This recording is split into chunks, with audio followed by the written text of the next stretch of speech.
Olá, meu nome é Wagner Meira Júnior e sou professor titular de Ciência da Computação da Universidade Federal de Minas Gerais.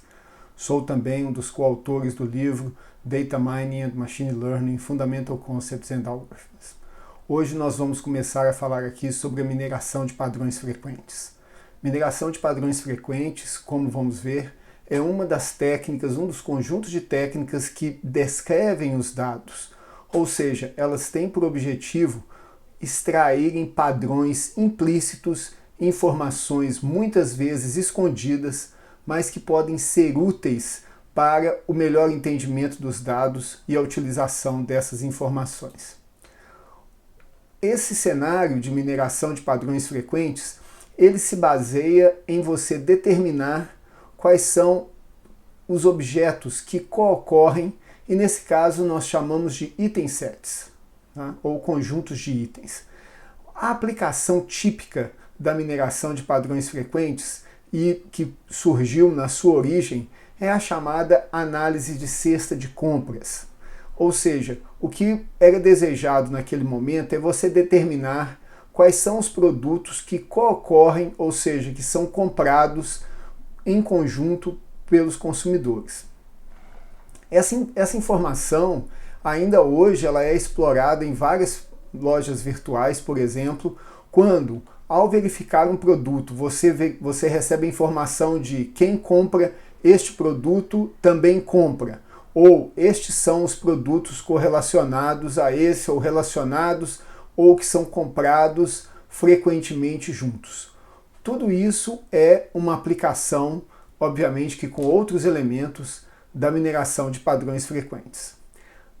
Essa tarefa, ela é uma tarefa exploratória, uma vez que nós desejamos encontrar a co-ocorrência, que na prática é uma estimativa da função de massa de probabilidade conjugada daqueles dois ou mais itens ou entidades que nós estamos buscando entender. Uma vez que nós encontremos esses conjuntos frequentes, nós chegamos a uma aplicação muito popular do seu uso, que são as chamadas regras de associação. A regra de associação, como nós vamos ver, nada mais é do que uma expressão de probabilidade condicional, onde, dado o antecedente, qual é a probabilidade de nós alcançarmos o consequente. Essas informações, elas têm sido utilizadas ao longo dos anos, desde que essa técnica foi proposta, para analisar as bases de dados e encontrar relações que muitas vezes estavam escondidas nessa base, relações que podem ser tanto positivas, ou seja, elas são mais fortes do que deveriam ser, como também podem ser negativas, sendo inibidas de certa forma por alguma conjuntura, alguma situação associada aos dados. Vamos então entender a mineração de itens frequentes, ou seja, são conjuntos de itens, e nos capítulos subsequentes nós vamos falar de formas de sumarizar essa informação, que muitas vezes é volumosa, ou minerar sequências, onde a precedência entre os itens, a sua ocorrência no tempo é levada em consideração, ou mesmo grafos, que permitem atributos terem relações aleatórias ou arbitrárias, não aleatórias, mas arbitrárias entre si. Finalmente, no último capítulo, nós vamos falar sobre a avaliação desses padrões frequentes, que traz uma série de desafios e que de alguma forma demonstra a aplicabilidade e a efetividade desses padrões. Bom, vamos então começar falando da terminologia. Como nós dissemos, os conjuntos de itens, eles vêm a partir de um conjunto de M itens. No caso do supermercado, do análise da cesta de compras, esses seriam os itens sendo comercializados pelo supermercado. Qualquer subconjunto deste conjunto de itens é chamado um item set ou um conjunto de itens. A cardinalidade deste item set é denominada K frequentemente, e um item set com K itens, ele é chamado de um K item set. E finalmente nós temos que I elevado a K é o conjunto de todos os itens sets de tamanho K, ou seja, é o conjunto de combinações dos M itens tomados K a K. Não é difícil entender que o número de item sets, mesmo para bases razoavelmente pequenas, ele pode ser muito grande. Na prática, considerando todas as cardinalidades dos itens, se nós tivermos M itens, o número de item sets que podemos obter é de 2 elevado a m, menos 1, considerando que um conjunto vazio não faz sentido ser considerado. O que nós vamos entender ao longo desse capítulo é como lidar com essa explosão combinatória em termos das possibilidades dos itens e como lidar com este problema de determinação de padrões frequentes trabalhando com bases de dados também grandes e grandes volumes de transações, como é o que nós esperamos encontrar na prática. Um segundo conceito relacionado ao primeiro é o conceito de conjuntos de identificadores de transações ou TID sets. Então, seja o conjunto T caligráfico de N transações entre T1 e Tn, onde cada subconjunto de quaisquer combinações aqui de transações, ele é chamado de um TID set. Tanto os itens sets quanto os TID sets, eles são ordenados em ordem lexicográfica apenas para facilitar o trabalho e evitar que o mesmo TID set ou o mesmo item set sejam considerados mais de uma vez. A partir desses dois conceitos, nós temos transações. Então, uma transação ela é uma tupla na forma TX, onde T é uma transação dos TID sets, que identifica unicamente uma transação, e X é um item set. A lógica aqui é que cada transação ela representa uma compra, ela representa um evento onde aqueles itens co-ocorreram. E o nosso objetivo é determinar, como já foi dito, quais são os conjuntos de itens que co-ocorrem frequentemente. Finalmente, nós chegamos a uma base de dados nesse contexto. Ou seja, uma base de dados binária é uma relação do conjunto de TIDs e itens de tal forma que a base D ela está contida no produto cartesiano entre TIDs e itens, que é exatamente o conjunto de transações expressas a partir de um cenário, a partir de um contexto. Nós dizemos que cada TID-T contém o item set X, de tal forma que aqueles elementos x1 a xk, ou seja, um TID é um item set de tamanho k, eles pertencem à transação T. Uma questão interessante para nós entendermos aqui é o impacto das possibilidades de combinações de itens.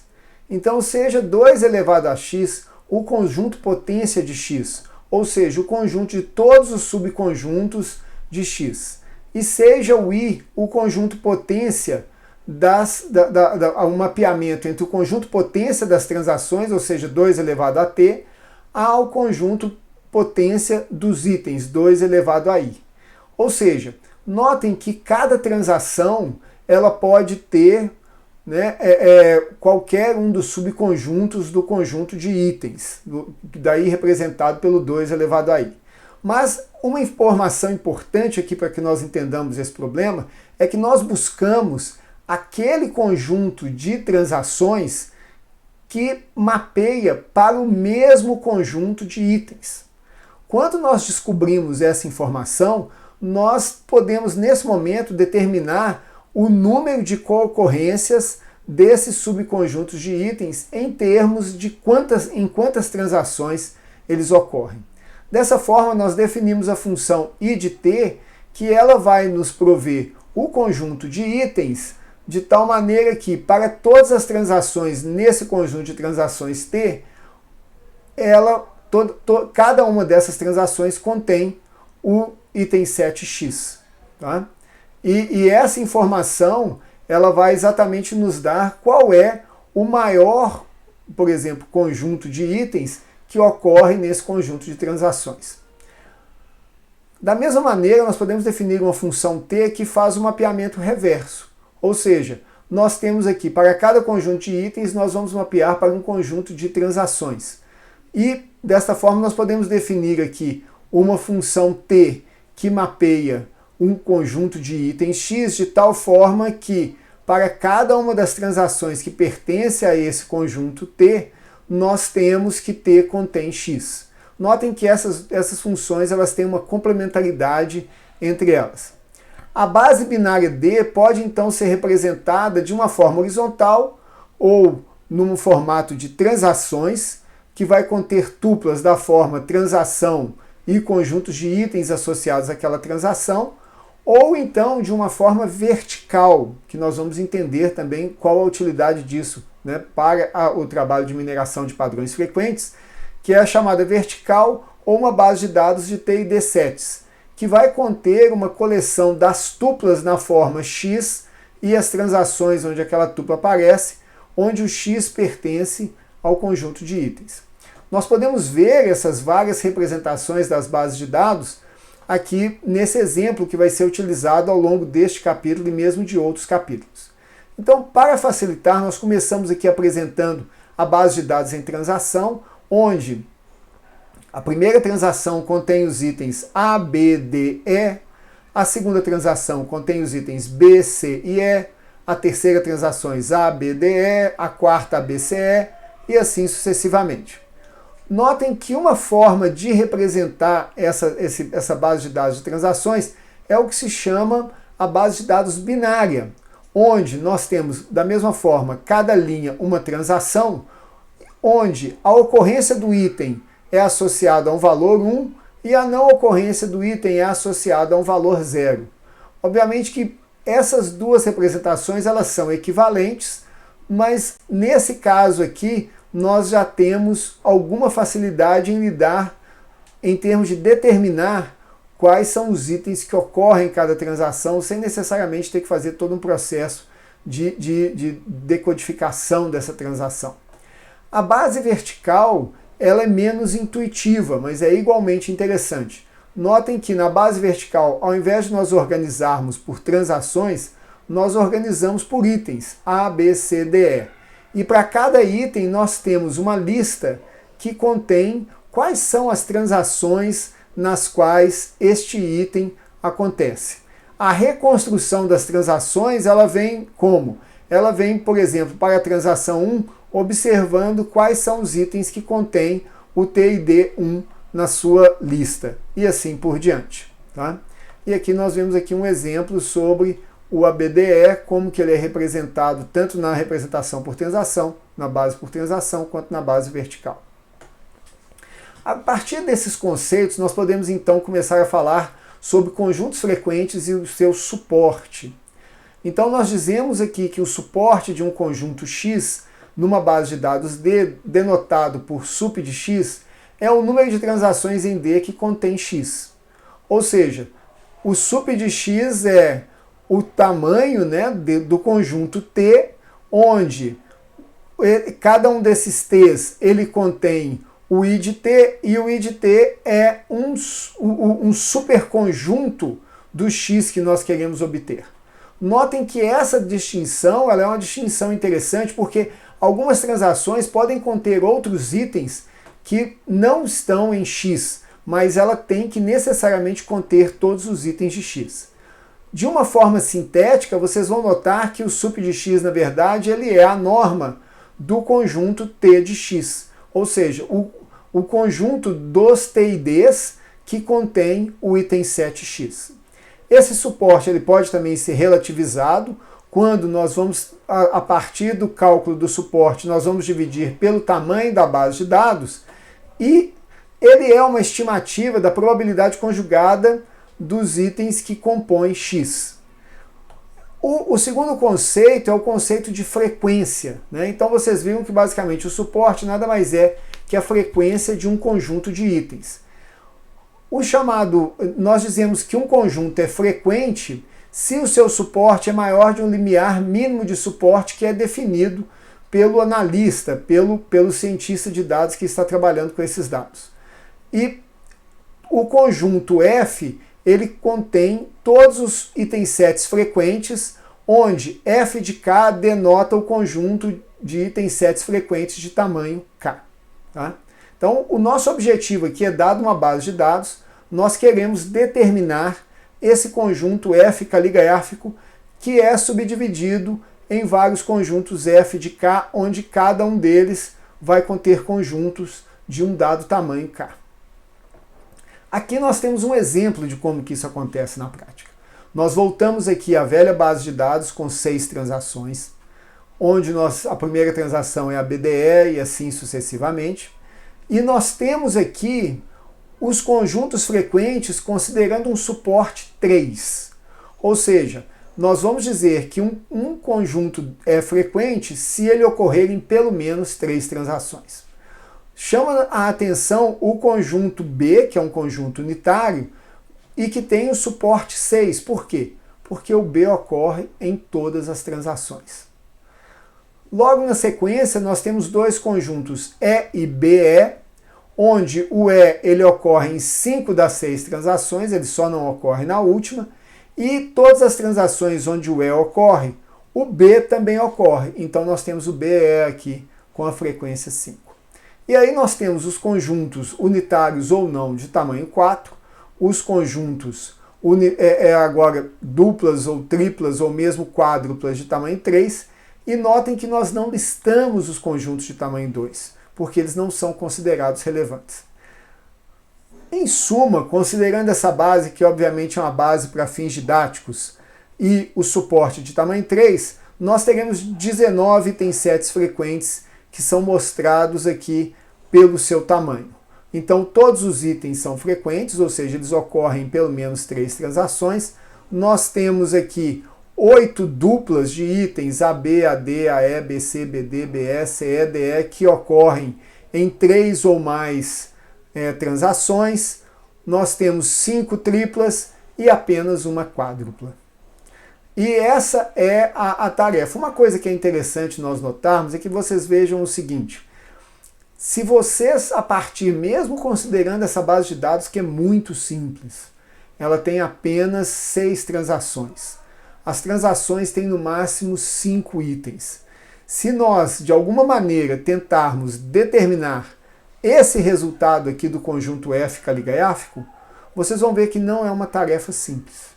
É uma tarefa que, de alguma maneira, nós temos que buscar a sistematização e que, frequentemente, nós vamos estar repetindo as mesmas atividades, os mesmos procedimentos, e que mostra o desafio que é você determinar esses conjuntos frequentes para grandes bases de dados compostas de muitos itens. Para que nós entendamos isso melhor, vamos rapidamente apresentar aqui um algoritmo força bruta para o problema. Então, esse algoritmo ele tem 2 grandes componentes. Ele vai enumerar todos os conjuntos possíveis de itens, ou seja, todos os subconjuntos da base I, e para cada um ele vai verificar qual é o seu suporte na base de dados D.